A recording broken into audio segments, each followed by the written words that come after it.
días, mis queridos hermanos y amigos. Dios les bendiga.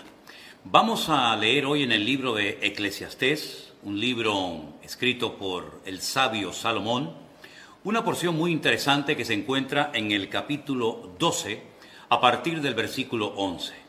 La palabra del Señor hoy nos habla lo siguiente. Las palabras de los sabios son como aguijones y como clavos hincados son la de los maestros de las congregaciones dadas por un pastor. Ahora, hijo mío, a más de esto, sé amonestado. No hay fin de hacer muchos libros, y el mucho estudio es fatiga a la carne.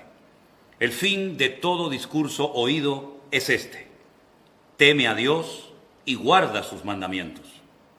Porque esto es el todo del hombre, porque Dios traerá toda obra a juicio, juntamente con toda cosa encubierta, sea buena o sea mala. La Biblia nos dice que Salomón, cuando fue elegido como rey de Israel, le pidió a Dios sabiduría. Él sabía que ser rey de Israel y ocupar el vacío que había dejado su padre, el famoso rey David, no iba a ser nada fácil. Él le pidió sabiduría al Señor y el Señor se la dio. Y gracias a Dios que también los que reconocemos que necesitamos sabiduría de lo alto, sabiduría de Dios, Él también de vez en cuando nos da la sabiduría que necesitamos a la hora de aconsejar, a la hora de predicar, etcétera, etcétera. Pero aquí Salomón dice cosas muy interesantes. Primero, que no hay nada encubierto que no haya de salir a la luz.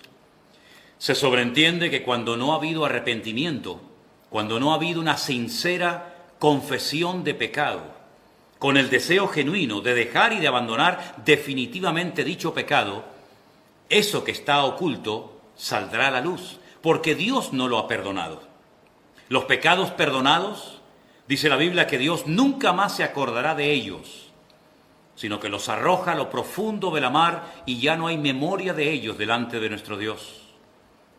Por otra parte, cuando no hay, ya digo, un genuino arrepentimiento de cualquier pecado que hayamos cometido, en cualquier momento puede saltar, puede salir a la luz y ver cómo pasas vergüenza y cómo todo el mundo se entera de algo que tenía que haber sido, perdonado por el Señor, pero que por tu soberbia, por tu orgullo, por tu arrogancia, el Señor, al no haber perdonado dicho pecado, te alcanzó el pecado y te terminó descubriendo, como le pasó al padre de Salomón, es decir, el rey David, cuando pecó y quiso ocultar su pecado, y después de un largo tiempo, casi un año, el pecado le alcanzó y salió a la luz.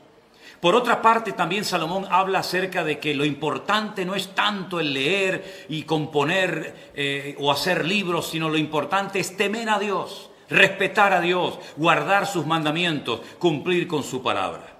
En otras palabras, no nos enredemos, ni tratemos de inventar cosas para agradar a Dios o para callar la voz de nuestras almas y de nuestras conciencias, porque ya todo lo revelado, ya el Señor lo ha dejado en su palabra claramente para que tú y yo sepamos lo que tenemos que hacer y lo que no tenemos que hacer.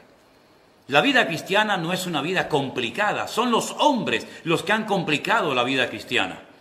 Ya está todo aclarado y bien explicado en la Biblia, sobre todo en los evangelios y por supuesto también en las cartas de Pablo, de Pedro, etcétera, para que tú y yo sepamos cómo vivir vidas cristianas victoriosas y bendecidas y respaldadas por el favor de Dios.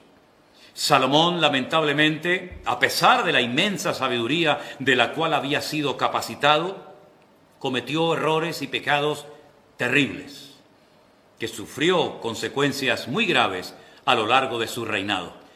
Parece ser que al final de sus días se arrepintió y buscó a Dios, pero como siempre digo, número uno, no tenemos que aprender a base de palos, de errores, de tropiezos y de caídas. Vamos a evitar todo eso leyendo la palabra, escudriñando las Escrituras y poniéndolo a Él siempre en primer lugar de nuestra vida. Y en segundo lugar, vamos a obedecer lo que dice el Señor. Si hacemos caso a lo que el Señor nos manda en su palabra, viviremos todos los días de nuestra vida en una contundente y rotunda victoria. Y vamos a poder vivir con el gozo del Señor, que dicho sea de paso, es nuestra fortaleza. Así que, mis queridos hermanos, vamos a ir a lo que Dios nos enseña en su palabra y vamos, como siempre, a presentar nuestras vidas y este día en oración a nuestro Dios para que Él nos dé un día victorioso y seamos hijos obedientes y no rebeldes, que hagamos caso a lo que Él nos dice y nos instruye en su palabra y podamos de esta manera agradar a nuestro Dios y vivir en paz con Dios, con nosotros mismos y con nuestro prójimo. Padre Celestial, gracias por este nuevo día de vida que nos das.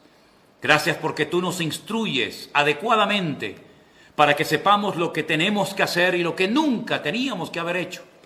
Señor, guárdanos de todo peligro, de todo mal tropiezo, de toda mala decisión. Que tú seas lo primero y más importante en nuestra vida y que hoy, este nuevo día que nos das de vida, sea un día, Señor, que lo aprovechemos, que vivamos plenamente en esa victoria que tanto te costó a ti obtener en la cruz por todos y cada uno de nosotros. Con acción de gracias ponemos nuestra vida y este día en tus manos, en el nombre de Jesús. Amén y amén. Mis queridos hermanos, les deseo que tengan un precioso y bendecido fin de semana. Disfrutemos, abramos nuestros oídos, nuestros corazones para recibir la bendición, la palabra de Dios y disfrutemos como siempre les pido.